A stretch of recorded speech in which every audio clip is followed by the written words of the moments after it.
কি বেশি স্মরণ করো, মৌতকে স্মরণ করো। দুনিয়ার স্বাদ নষ্টকারী মৌতকে তোমরা বেশি বেশি স্মরণ করো। মৌতের স্মরণ বেশি বেশি পরিমাণে করো। মৌতের চিন্তা করো, মৌতের চিন্তা করো, মৌতের চিন্তা করো।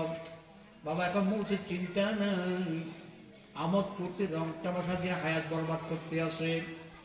আরে কবরের চিন্তা নাই, মৌতের চিন্তা নাই, আমোদ করতে রং তামাশা গান নাচ বেপরদার দুনিয়া পড়ে গেছে, নাফরমানি দুনিয়া পড়ে গেছে। আরে নাফরমানি গুনার কামার গুনার কাম, গুনার কামার গুনার কাম, কত নাফরমানি জমিনে চলতে আছে। বাবা রে মৌতের চিন্তা নাই, কবরের চিন্তা নাই। আল্লাহর হাদিস পাকের মধ্যে ফরমান, মৌতের কথা যার স্মরণ আসে সে ব্যক্তি হা হা করিয়া হাসতে পারে না। যে ব্যক্তি মৌতের চিন্তা যার দিলের মধ্যে আছে, একটি মিথ্যা কথা সে বলতে পারে না। মৌতের চিন্তা যার দিলের মধ্যে আছে, এক ওয়াক্ত নামাজ সে ছাড়তে পারে না। মৌতের চিন্তা যার দিলের মধ্যে আছে, কারো মনে কষ্ট দিয়ে কথা বলতে পারে না। মৌতের চিন্তা যার দিলের মধ্যে আছে, ওই ব্যক্তি জুলুমি করতে পারে না, জুলুমি করতে পারে না, আমোদ করতে পারে না। যেই মেয়ে লোকের মধ্যে মৌতের ভয় আছে, সে স্বামীর মনে কষ্ট দিতে পারে না, বেপরদার বেহায়ার মধ্যে চলতে পারে না।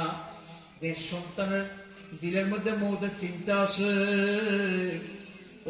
ওই সন্তান দান দিতে পারে, আব্বা আমার মনে কষ্ট দিতে পারে না। কথা ঠিক কিনা? সে আপনার দান দিতে পারে, আব্বা আমার মনে কষ্ট দিতে পারে না। আব্বা আম্মার জন্য সন্তান পাগল, কারণ আব্বা আম্মার দাম সন্তানের কাছে এত বেশি, আর আপনার স্বামীদের দাম বিবির কাছে এত বেশি। আল্লাহর হাবিব হাদিসের পাকের মধ্যে ফরমান, আল্লাহ সারা কাউকে সিজদা করার বিধান আল্লাহ নাযিল করতেন। আল্লাহ সারা কাউকে সিজদা করার জন্য আল্লাহ যদি বলতেন, সন্তান থেকে বলতেন আব্বা আম্মাকে সিজদা করো, আর বিবি থেকে বলতেন স্বামীকে সিজদা করো। এরকম তো কেয়ার করেছিল যুবক ভাইয়েরা, এই পর্দারে মা বোনেরা, আব্বা আম্মার খেদমত করা ফরজ। আব্বা আম্মার মনে কষ্ট দেওয়া হারাম। খবরদার, আব্বা আম্মার মনে কষ্ট দিয়ে কেউ জান্নাতে যাইতে পারিবা না। আল্লাহর হাবিব হাদিসের মধ্যে ফরমান, মার পায়ের তলায় সন্তানের জান্নাত। যে সন্তান মার মনে কষ্ট দিল,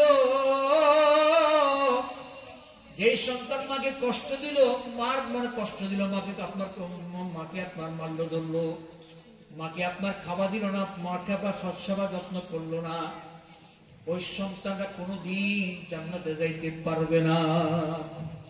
ওই সন্তান জান্নাতে যাইতে পারবে না।